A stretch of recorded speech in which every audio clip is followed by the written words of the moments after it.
Hey guys, Worlder here. Today we're going to be going over a brand new familiar that just got introduced to the Bitverse, and that's going to be Roosevelt. Now, I'm very excited because we not only have the schematic, moveset, bonuses, and stats, but we also do have an idle animation video that we can take a look at, which is the first thing we're going to look at right now. So this is going to be the idle animation for Roosevelt. It seems like they are a mech being driven by something I believe is called a Bolvin.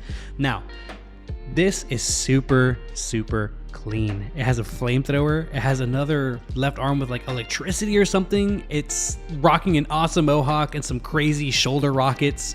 It just looks super tough and I really like it. He looks pretty adorable because he's a little short dude, but he's still very menacing, so gotta be careful. Now, this is going to be a legendary bait, just in case I haven't mentioned that yet. This is going to be a legendary bait familiar, and he looks super clean. We're going to go on to the bonuses, the schematic, and the moveset, of course, as well as the stats and other things. So this is going to be the rundown on what I have for Roosevelt here so far. The stats are going to be power 66.6, stamina 16.5, and agility 11.9. Now, to me, this is super good. I think he has amazing stats for being a bait. In my opinion, it's pretty solid. You just really can't go wrong with these stats. I think it's fine. The schematic is going to take 15 unstable yolk, which I believe is a new material, followed by 3 different types of familiars of different amounts. So we are going to have 3 Toolbond, 1 Dr. Walker, and 1 Dr. Huther, which is pretty simple enough, it seems. I don't think it's going to be too crazy to build Roosevelt. The bonuses are going to be 10% vampirism. Gotta love me some vampirism. 10% evade. You also have to take into consideration the 2.5 base evade, making this 12.5 evade right off the bat. We also do have 5% absorb, 5% deflect, 10% block, which means you can max his block with just pumps, and 10% air resistance. Now, the air resistance actually is really nice, and I'll tell you why later on when we read a new mechanic that just got added to the game. So right off the bat, if you want to see what I would build, I would probably do 90% block with as much evade as possible, or I would just do as much evade as I can and just capitalize off that. So it really just depends. You do have vampirism, and some of their moves are pretty nice, which we'll see here in a second. And you might even want to try going in power, not just because of that vampirism, but because one of the attacks I'm about to read to you here in a moment. So before we go to the moves, I want to get past the flavor text. It says, Bolvins are known for their peacefulness. Roosevelt is a terrible example. As you can see, he's pretty menacing, so I could imagine he is a terrible example for peacefulness. So going on to the moves, finally, we have the first and only 0 SP, which is going to be Yolk Powered Suit.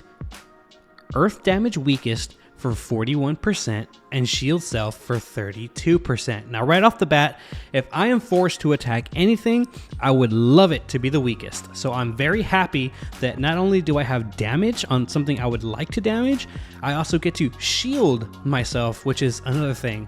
You want to shield yourself if you have vampirism, because that's where you're getting your health already. Not even counting a brain. Right off the bat, you're going to have some heals coming your way, and now you have a way to shield yourself. So this already is very sustainable right off the bat with just that first move. I like that a lot. Obviously, not the most sustained, but very sustainable without using a brain right off the bat. So I think Roosevelt is looking good so far with their 0 SP. Let's take a look at their first 1 SP. They do have 2 1 SPs in their kit.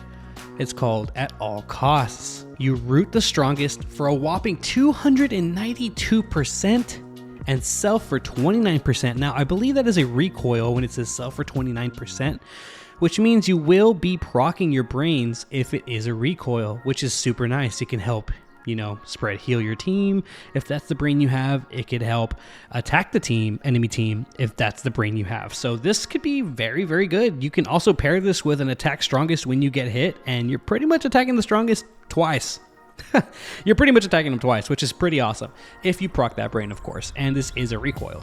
So that is very nice. I actually really like that 1 SP a lot. We're going to go on to the second 1 SP, which is going to be the Angry Bolvin. This is a spread heal for 90% and Fury Team for 75% supporting ability. Now, not only are you spread healing the whole team for a pretty good percentage. You're also giving them Fury for 75%. Now, you're not only giving yourself Fury, you're not giving a target Fury, you're giving everybody on your team Fury 75%. Now, that is very, very nice. I love that they're not just a, hey, look at me, I can stay alive and do damage. It's also a, hey, look at me, I can also heal you and boost you kind of familiar. Now, that is very, very hype in itself. Honestly, the fact that they're able to do so much with this kit already is really nice. I'm very, very happy with this kit so far on the first 3 abilities. Let's go ahead and check out the 4th ability. It's called Tactical Advantage. It's their first and only 2 SP. You root closest to for 130% and gain 1 Heartwood. Now, we will go over Heartwood here in a second, so don't freak out. But yes, we will be going over the Heartwood. Heartwood is a new mechanic to the game, so if you're kind of scratching your head like, huh, what is that? It's because you just have not heard of it yet, so don't worry. We'll go over it right now in a second.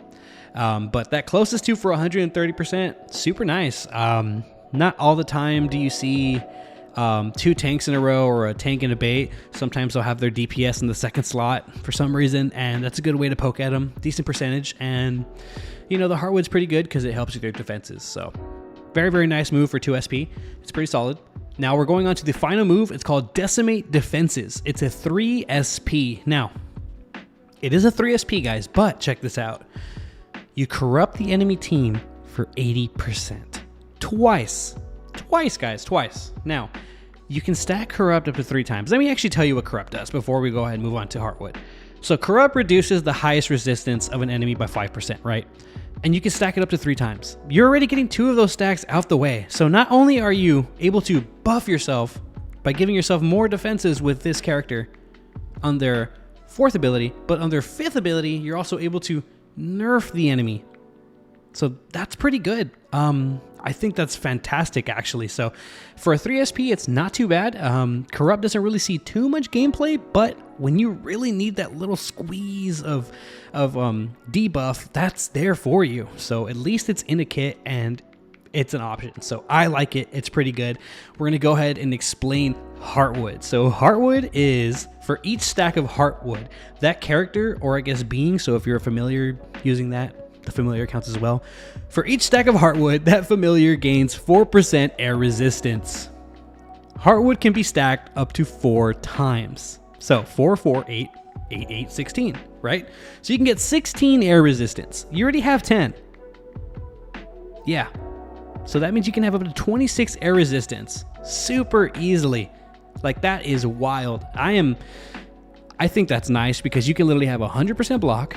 I'd say like around like 50 plus evade, I think, if you're building properly. I mean, I could be wrong. I don't know. Maybe like 40 evade, 30 evade. It's going lower, I know, I'm sorry. But like a pretty good amount of evade, right? With max block and 26% air resistance. Like, that is wild. With your vampirism and some chances to absorb and deflect, I think, although he is a stat stick, he does have some viability, and I am actually very hyped to see him being used. Now, of course, we're not going to know how strong he is until we play test him and all that, but getting another bait in the game that you could start farming, I believe as early as tier 7 or 8, they said, that's pretty nice. It's a really good day, guys. It's a really good day. But thank you so much for stopping by. I myself am actually pretty hype. Now, are they the most meta familiar coming out? Probably not, but they are pretty cool, and I am going to try using them. I do believe we could get some awesome gameplay with them, so let's check it out. Thank you so much for stopping by. This is World Leader. Have a great one, guys. Peace.